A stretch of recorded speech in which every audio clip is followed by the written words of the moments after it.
Hello everybody, welcome back to my channel and thank you for watching. Today's video is going to be a Q&A. I asked you to ask me the questions very self-indulgently over on Instagram and you all did deliver. And so here we are. We're going to get straight into it because there's lots. Something that I get asked a lot is my age. I'm 27, my height, I'm just under 5'8". My degree is in history of art. My job is this, what I'm doing right now. And my favourite camera, or the camera I use the most, is Contax G2. They're kind of FAQs, if you will. Got so many questions about reading and about books. I have a Goodreads account. You can just search for Lizzy Hadfield and I will link it in the description box because I'm going to forget so many here. But favourite books of all time. Oh, you say of all time, but mostly what I've read recently is coming into my head. I finished one very recently called Christadora by Tim Murphy that I absolutely loved. Loved. Didn't want to end, loved the characters. Thought it was amazing.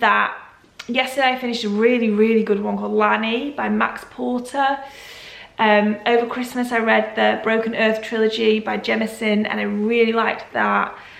Educated by Tara Westover I really liked. Slouching Towards Bethlehem by Joan Didion and The Year of Magical Thinking by her as well. In the Distance by Hernan Diaz. Poisonable Bible by Barbara Kingslover. I'm forgetting loads. I've got blog posts on it as well, so I'll link blog posts too so you can catch up on that because obviously I can't remember loads of them.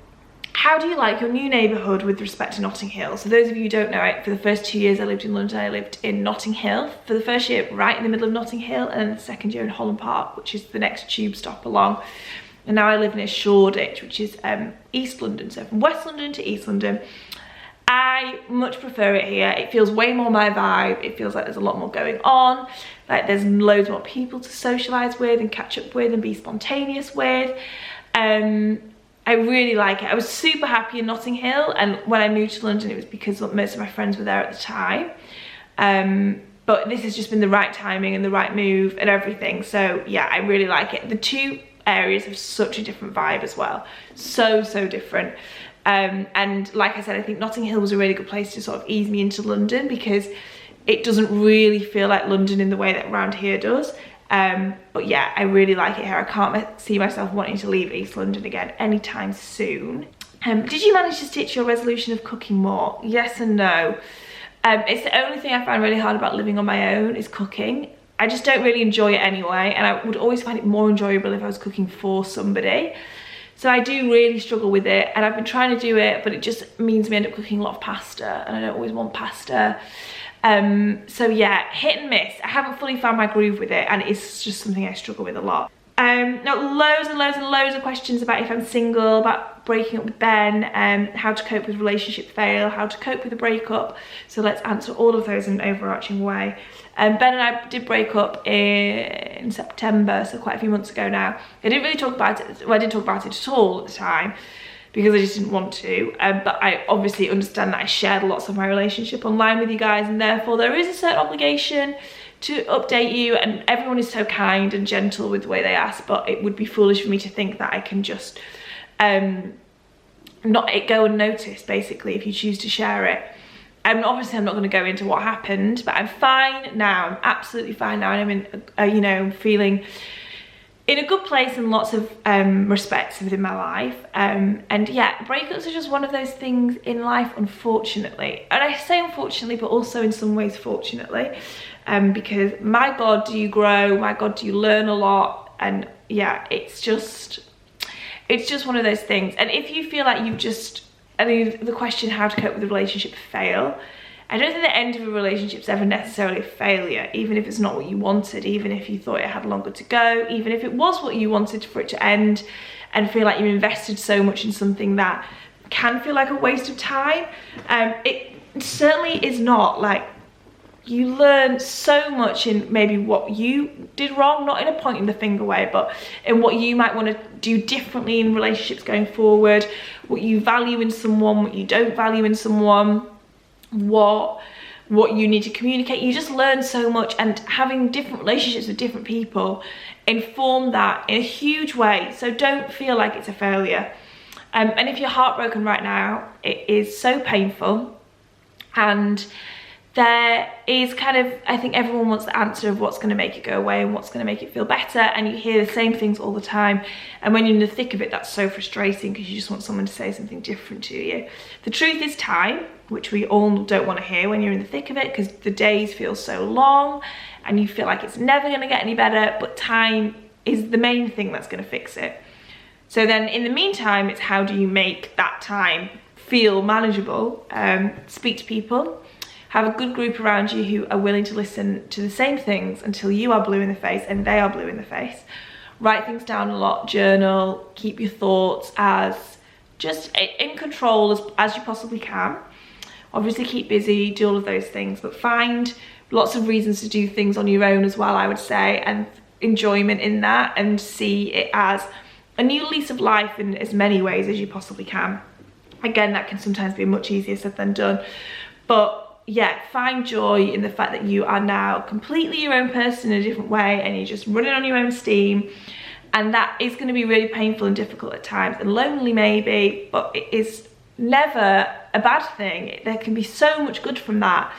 The age-old saying, the best way to get over someone is to get under someone else. Unfortunately, I would say there is some truth in that, but take your time with it. If it's something you want to do pretty quickly, then go for it. But if you don't, then that's fine.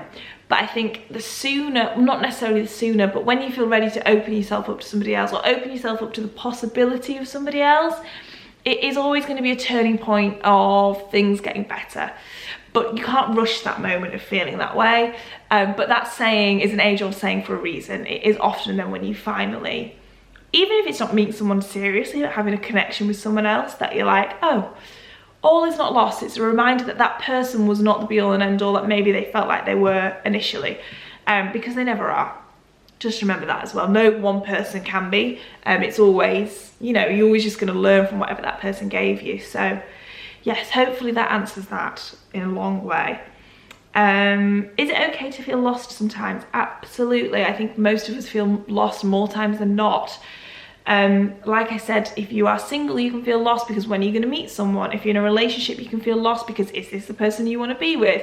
If work's going well, you can feel lost because what's your next step? How do you keep driving yourself forward? If it's not going well, then what is it you want to do? My gosh, I think we feel so overwhelmed all the time with these questions and these thoughts, especially at this point in your life, and it's absolutely okay, and everyone's in the same boat, and all we can do is make well-informed decisions based on our own experiences, our own intuition, our own headspace, and also the advice of the people that we love around us. I think that's all I can say about that. How to avoid overdressing. It can be hard to balance looking well dressed or too dressed.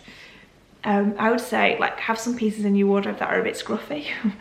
I like it when trainers get a bit dirty, and if you've got like old coats and jackets and leather jackets that are a bit scuffed up, so you can wear something that's quite smart, like some great tailoring and some scruffy trainers, or some like oversized trousers maybe, and then a sexy tight top.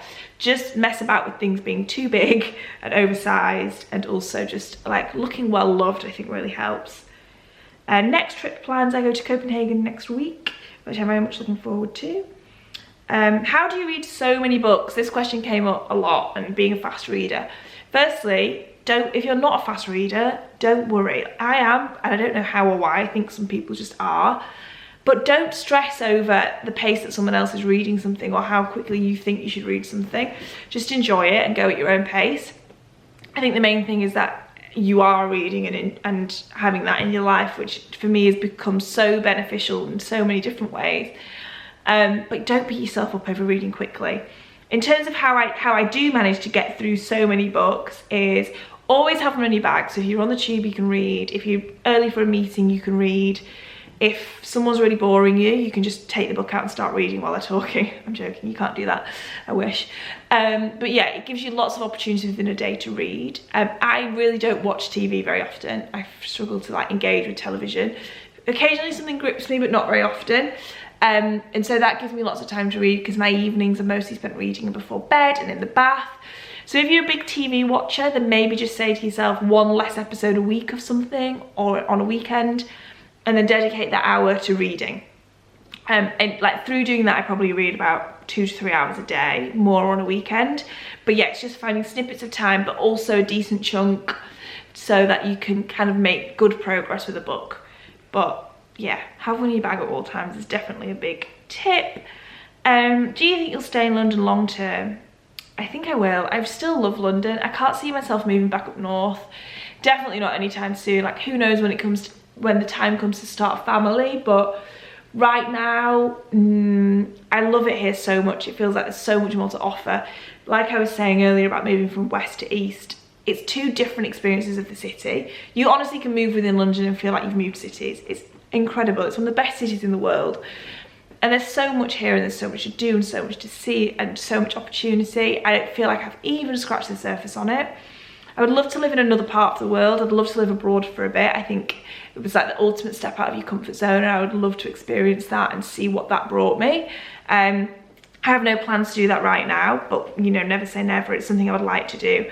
But honestly, right now I would see myself settling down in London.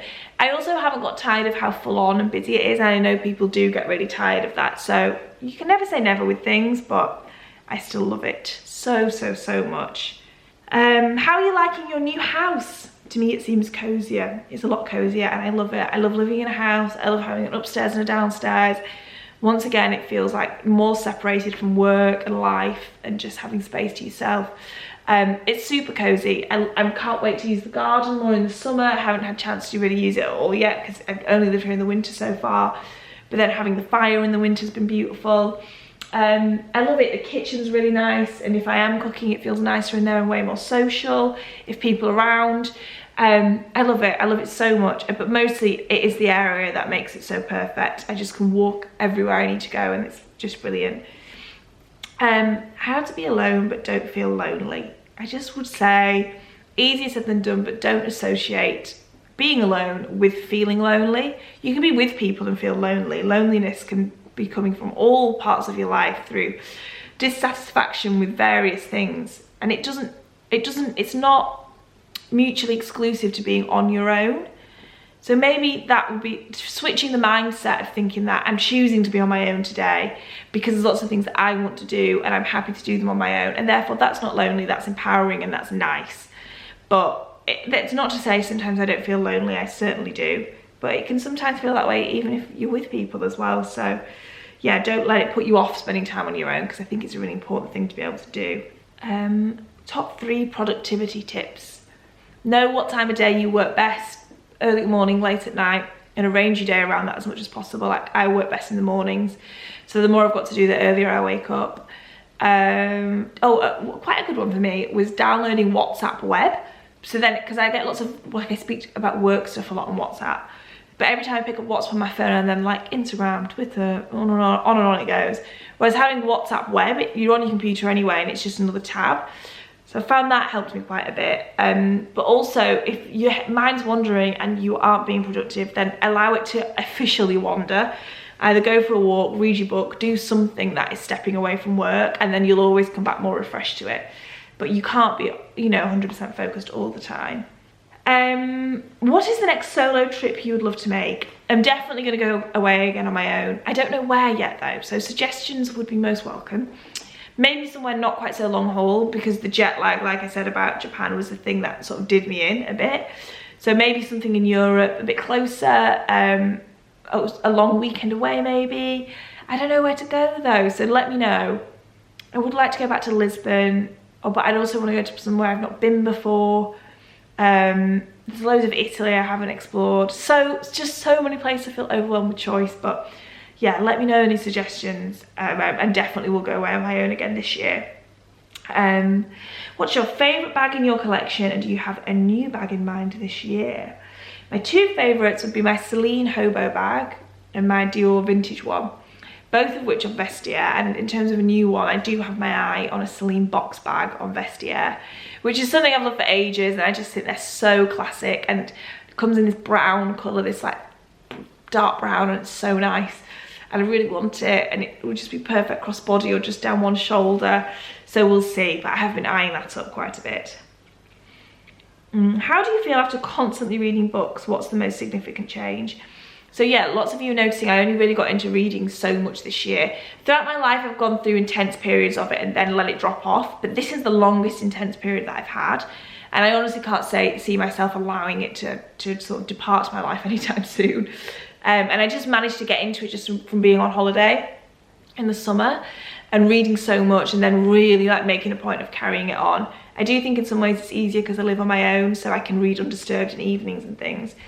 But in terms of how the most significant change, it makes you think differently. It really, really, really makes you think differently. It makes you just feel, I don't know, it opens up your mind to different things and thought processes and ideas. Even if you're reading fiction, just, it really does. And also the escapism of it. If you're going through a hard time, reading can be a double-edged sword because, say a breakup, it can be hard to focus on anything but what you're feeling. So then reading a book takes a lot of effort. But if you manage to pull yourself away, you're fully pulled away from it because you have to focus on the book. So for that reason, it's also been very productive downtime, which sounds like a really contradictory thing to say, productive downtime. But if I watch TV, I'll just be scrolling on my phone and on Instagram and stuff. Whereas if I'm reading a book, I'm like in the book, which is really good. Where do you find inspiration for your interiors? It's not, I don't look for inspiration for interiors really. If I see something I love, I will tend to go for it. Or that's the way it's been with all of the big pieces of furniture that I have and love. And then they all have worked together because it's my taste, if that makes sense. And that's been the theme.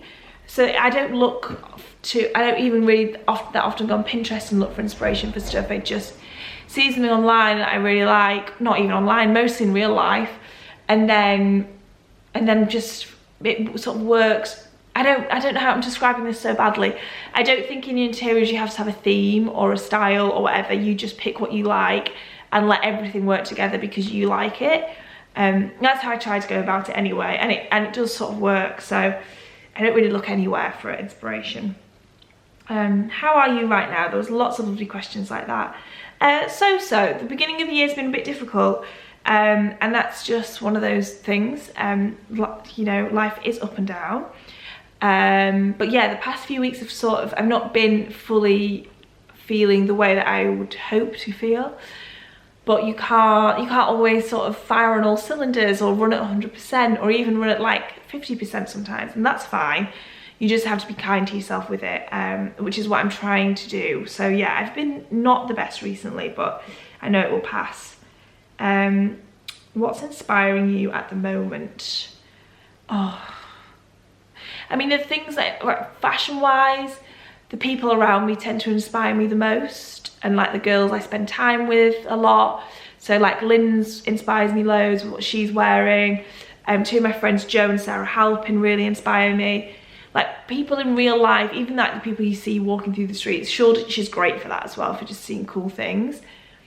That in terms of style massively inspires me, just because it's like people wearing stuff in real life, which I think I really like. Always inspired by Princess Diana though, that's like an ongoing one. And what else? I saw an exhibition at the Tate by Dora Maar, which really inspired me the other week, and I've been trying to go to more exhibitions, so definitely that. That's kind of it for now, but yeah, a lot of the fashion inspirations stay the same, and it's just the people who are in my life, or the women mostly. What are you enjoying about your life the last few months? The house, definitely, where I'm living, not traveling as much, although it will pick up again soon. But I've been really enjoying being at home and having a routine of like going to Broadway Market on a Saturday and going to Columbia Road on a Sunday. And just reading in different coffee shops and working in different coffee shops and drinking lots of wine with friends. All of that stuff I've just been really enjoying, and it feels really fulfilling recently. So definitely that, just being at home and being in London, and what a wonderful thing to be able to say as well, that is bringing me so much enjoyment. Where do you hope to be going this year content wise? I sort of want to keep on the same of what I'm doing. I always want to get better and be more creative, and you know, be better at photography above all else, and hone that skill more and more, and document my personal style in ways that feel really relevant and genuine and authentic and personal, and find the balance of sharing my life with you guys while also like looking after myself, of course. So yeah, lots of it is just doing the same but better. I'm really happy with what I'm doing, and I really enjoy this job, and I push myself all the time to be better at it, and to be, I don't want to say innovative because that's too definitely not what I am, but just try to think of ways to look at stuff differently all the time. And yeah, that is just what I want to continue to do, really. Are you getting a cat? I wish. I want a cat so badly. I really can't right now. For various reasons, but mostly because I'm still enjoying living a spontaneous life where you can go away at a moment's notice, and a cat would slow that down, but I would love one. Let's end on one that I got asked a lot, which is, what's your workout routine? I exercise 2 to 3 times a week if I'm here. It can be a lot less when I'm not here. And I have a personal trainer who I've seen for about 3 years, and we do lots of weight training. I will do video at some point. I've been meaning to for ages, but the gym that I go to different gyms with the same trainer, and there's always lots of people there, so it's really difficult to film without disturbing other people. And of course you don't want to start filming, and see, if you were in the gym and someone started filming a video, you'd be like, well, can you not? But yeah, lots and lots of weight training, which I really enjoy. I like feeling strong, and also walking a lot. I try to walk between 10 and 20,000 steps a day, and just that really does, my voice went really weird then, help you feel active and like you're moving, obviously.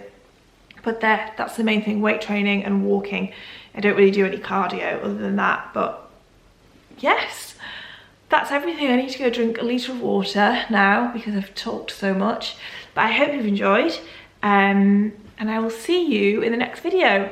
I've lost track of what that will be, so let's see what that is.